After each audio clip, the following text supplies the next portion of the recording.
Thank you, thank you. Excited हैं? पक्का? क्योंकि ये हॉल है ना और ये होटल वास्तव में ऐतिहासिक है माय डियर फ्रेंड। यस और नो? क्योंकि इसी होटल में एक प्रोग्राम देखने आया और आज से 7 साल पहले माय डियर फ्रेंड इसी होटल में एक लोगों का डायमंड बनने का सपना था, मैं डायमंड बन के दिखाया। यस और नो? और आज आप इसी होटल में आए हैं, इसका मतलब आप इतिहास बनाना चाहते हैं। यस और नो? तो साथियों, कहानी इस तरह जाती है कि मैं इस बिजनेस को ज्वाइन करने से पहले state bank of Bikaner and Jaipur में जॉब किया करता था। अगर मेरे फैमिली बैकग्राउंड की अगर मैं बात करूं साथियों, हम 6 भाई बहन थे और मेरे पेरेंट्स एकदम गरीब थे, मजदूर टाइप लोग थे और उन्होंने पूरी जिंदगी भर मजदूरी किया और किसानी किया, खेती में काम किया और हमें पढ़ाया लिखाया। साथियों, मैं गरीबी की अगर मैं बात करूं तो इतने गरीब थे कि मैं 8वीं 9वीं क्लास तक नंगे पांव स्कूल जाता था। सपना था मेरा डॉक्टर बनने का। क्या बनने का सपना था? डॉक्टर। और उसके लिए मैंने 3 साल तैयारी की, लेकिन भगवान को कुछ और मंजूर था, क्योंकि भगवान जो भी कुछ करता है बढ़िया करता है। यस और नो? क्योंकि मैं डॉक्टर बन जाता तो हॉस्पिटल में होता, लेकिन थैंक्स गॉड कि मैं डायमंड हूं, आज हजारों लोगों के सामने बोल पा रहा हूं। यस और नो? इसलिए भगवान की प्लानिंग जोरदार रहती है। बात समझ में आ रही है? साथियों, बैंक में जॉब लगा, डायरेक्ट ऑफिसर लगा और आरएएस की तैयारी कर रहा था, फर्स्ट क्लास ऑफिसर की तैयारी कर रहा था। और उसी दरमियान दोस्तों मेरे को ये अपॉर्चुनिटी देखने का मौका मिला महागुरु जी श्री टिकेंद्र सिंह चौधरी साहब के माध्यम से। क्योंकि शुरू में एक ईगो रहती है एक इंसान को, बैंक के अंदर फर्स्ट टाइम में ऑफिसर की जब जॉब मिलती है तो सुनता नहीं है बात को। 6 महीने तक मैंने बात को नहीं सुना। जब प्रोग्राम देखा तो साथियों मेरे को बिलीव हुआ, विश्वास हुआ और इस बिजनेस को मैंने ज्वाइन किया। और मैं आप लोगों को बताना चाह रहा हूं कि पता नहीं अभी तक आपके दिमाग में क्या चल रहा है, आई डोंट नो। क्योंकि हो सकता है जो पहली बार आए हैं उनको ऐसा लग रहा होगा कि यार ये हो क्या रहा है, लग रहा है। हेलो? क्योंकि मैंने पहली बार देखा था तो ऐसा ही लग रहा था, क्योंकि उससे पहले मैंने ऐसा कोई प्रोग्राम नहीं देखा था, ऐसा कोई फंक्शन नहीं देखा था, ऐसा मैंने कभी लोगों का वेलकम नहीं देखा था, ऐसा मैंने कोई स्वागत नहीं देखा था। और उस 4 घंटे के फंक्शन में मैं अंदर ही अंदर मुट्ठी बांध रहा था और मैंने एक अलग तरह की दुनिया देखी और मेरे को लगा कि यार दुनिया में ऐसा भी होता है क्या। और साथियों, वो दिन था और मैं जो तैयारी कर रहा था मैंने फाड़ दिया। मैंने ना तो कोई प्रमोशन लेंगे ना पढ़ाई करेंगे और डिसीजन लिया, अंदर ही अंदर कसम खाई और वादा किया कि बनना है तो जिंदगी में एक बार डायमंड बन के दिखाना, इनकी तरह डायमंड बन के दिखाना। तो कितने ऐसे लोग हैं जो सरलोगों की तरह जिंदगी जीना चाहते हैं? जीना चाहते हैं? तो साथियों, स्टार्ट कर दिया बिजनेस, ज्वाइन कर लिया। और डायमंड बनना इतना आसान नहीं है, क्योंकि जिस सोसाइटी में आप और हम लोग रहते हैं भाई साहब जीने नहीं देते, उंगली करते हैं, मजाक करते हैं, करते कि नहीं करते हैं? तो साथियों, जैसे ही मैं प्लान देना स्टार्ट किया, जा जाके लोगों को बताता था तो लोग जानना चाहते हैं क्या बोलते थे? बोले मैनेजर साहब कहां फंस गए आप। और क्या बोलते थे? मैनेजर साहब आप भी ये काम करने लग गए, आप भी ये काम। मैंने सोचा पता नहीं कौन सा गलत काम कर रहा हूं और भाई साहब मेरे को आतंकवादी की तरह देखने लग गए लोग। हेलो? एक मैंने किया मैंने काम और जितने भी मेरे यार दोस्त, घर वाले और पड़ोसी ने सबने मना कर दिया। और मैं गया टिकेंद्र सिंह चौधरी साहब महागुरु जी के पास और जाके बोला, मैंने सुनना चाहते हैं क्या बोला? मैंने कहा गुरुजी ये पकड़ो, आपका काम धाम अपने को नहीं करना। बोले क्यों, क्या हुआ? मैंने ये बोला कि ये पूछो क्या नहीं हुआ, सब कुछ हो गया, सब कुछ हो गया उधर। हेलो? तो बोले ये तो बता हुआ क्या? मैंने कहा सर बैंक की नौकरी बढ़िया है, प्रमोशन ले लेंगे, आरएएस की तैयारी कर रहे हैं, मेरे को इन चक्रों में पड़ना नहीं है। बोले सब ने मिलना बोलना बंद कर दिया। पहले मैनेजर थे बैंक में तो सब राम राम तो करते थे, जब घर से आते थे ब्रांच तक तो राम राम तो करते थे, अभी तो देख के घुस जाते हैं वापस। अपना बैंक बढ़िया है। तो महागुरु जी ने एक बात बताई, कितने लोग सुनना चाहते हैं?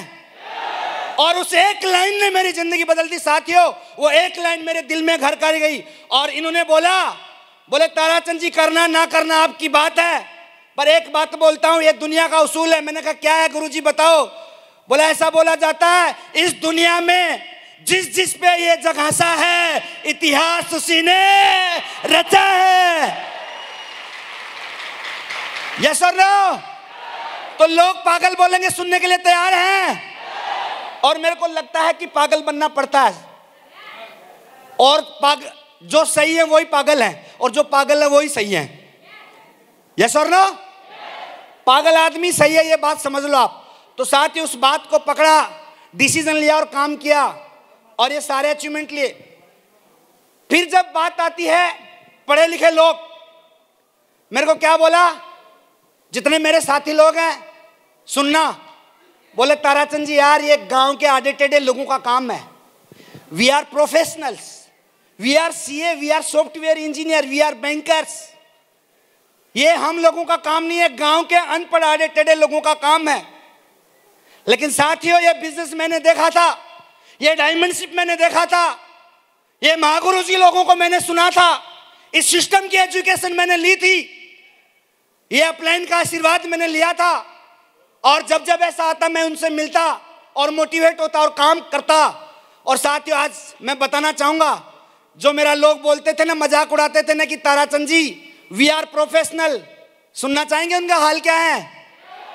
माय डियर फ्रेंड, वो प्रोफेशनल तो आज भी टिफिन उठा के रोज काम पे जाते हैं। और ताराचंद वर्मा वही आधा टेढ़ा आदमी 75 लाख रुपए की BMW से चलता है।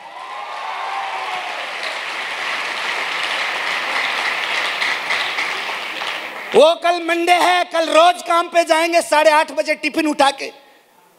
ये ताकत है इस बिजनेस की, ये पावर है यहाँ के एजुकेशन की, ये दम है यहाँ की मेंटरशिप की।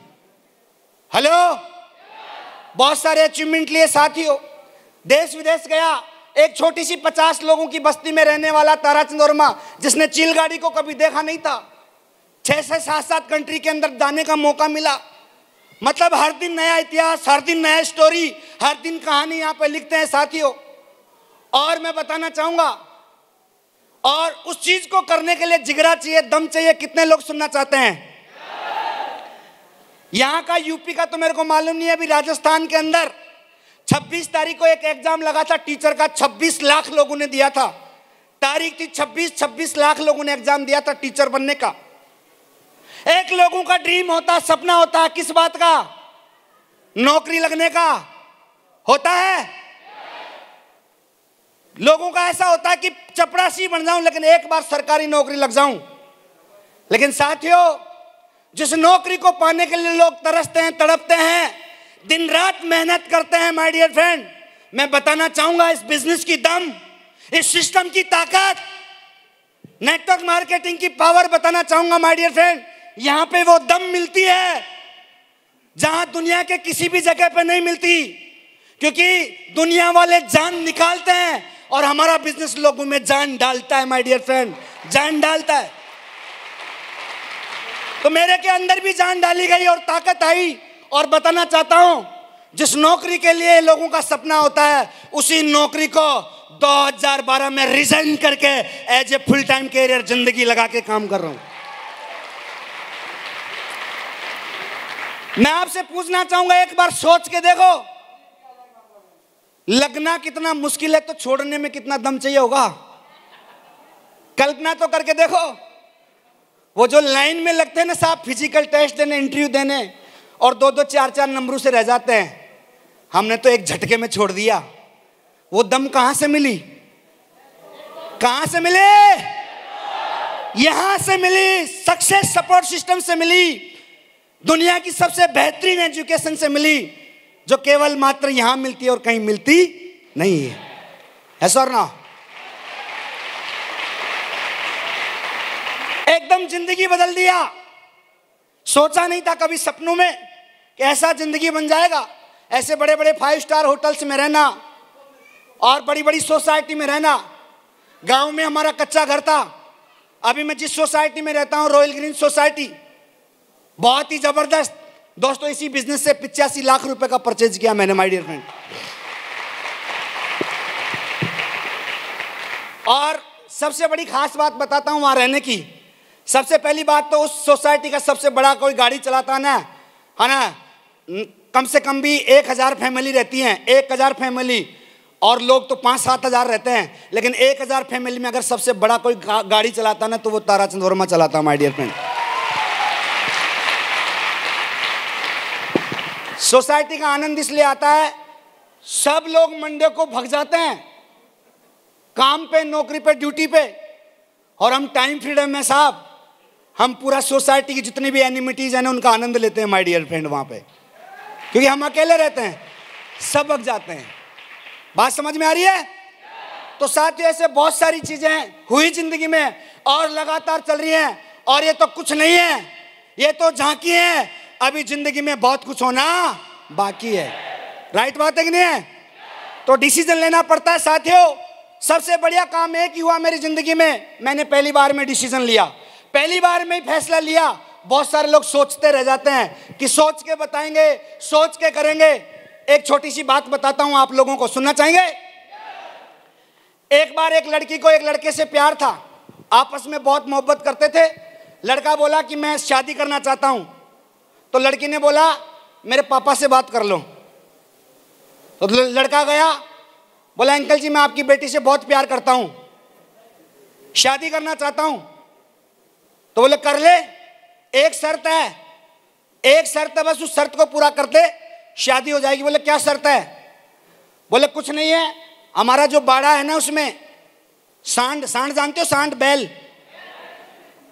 बोले एक सांड की पूंछ पकड़नी है, बस 3 सांड छोड़ूंगा, 3 कितने, और बारी बारी से छोड़ूंगा, 3 में से एक सांड की पूंछ पकड़नी है बस, और किसी भी सांड की बस 5 सेकंड पूंछ पकड़ के बता देना मेरी बेटी की शादी तेरे हाथों हाथ कर दूंगा।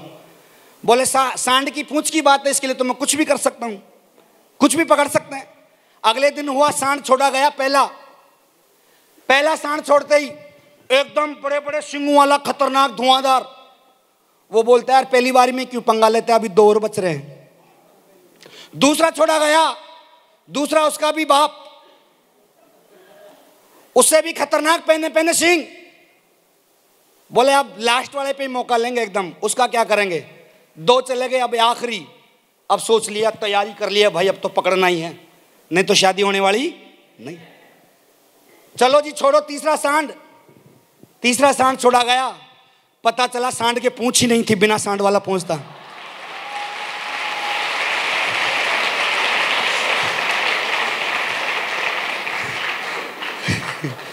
तो हम तो पहली बार सांड की पूंछ पकड़ने वालों में थे साहब। तो कितने ऐसे लोग हैं जो पहली बार डिसीजन ले लेंगे, पहली बार निर्णय ले लेंगे, बाद का कोई पता नहीं कुछ होने वाला है कि नहीं होने वाला। यस और नो? और आज मुट्ठी बांध के जाना है, आज निर्णय लेके जाना है, आज फैसला लेके जाना है, क्योंकि आने वाले 2 से 4 साल में हम सबको इतिहास बनाना है। राइट बात है कि नहीं है? यस और नो? तो साथियों मैं बता रहा हूं इस बिजनेस की ताकत। तो साथियों एक सच्ची घटना के साथ अपनी बात को क्लोज करता हूं, और मैं एक ही बात बोलूंगा कि डिसीजन में क्या पावर होती है, निर्णय में क्या पावर होती है, और सोचने में कितना नुकसान हो जाता है। और हो सकता है ये स्टोरी आपकी जिंदगी बदल दे साथियों। तो मैं आपसे एक सवाल पूछूंगा, जवाब देंगे? चांद के ऊपर सबसे पहले कौन गया था? Neil Armstrong. बिल्कुल सही बोला आपने, लेकिन मैं बताता हूं, नेट पे जाना और सही स्टोरी सुनना।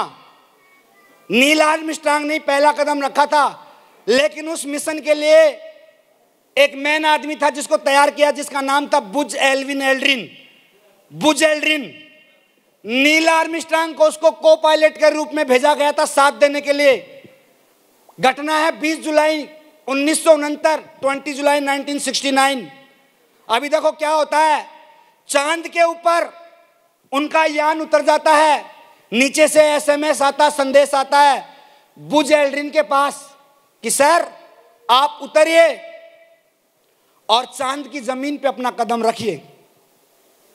तो साहब उसके दिमाग में 2 डाउट आ जाते हैं। पहला डाउट कि यार ये चांद की धरती पता नहीं कैसी है, मैं इसके अंदर धंस तो नहीं जाऊंगा। दूसरा कोई बैक्टीरिया, कोई केमिकल ऐसा रहा, कदम रखते ही मैं भ्रष्ट तो नहीं हो जाऊंगा, और 15 मिनट सोचता रह जाता है। दूसरा संदेश आता है नील आर्मस्ट्रांग के पास, हेलो, कि सर आप उतरिए, यान से नीचे उतर के चांद की जमीन पे कदम रखिए।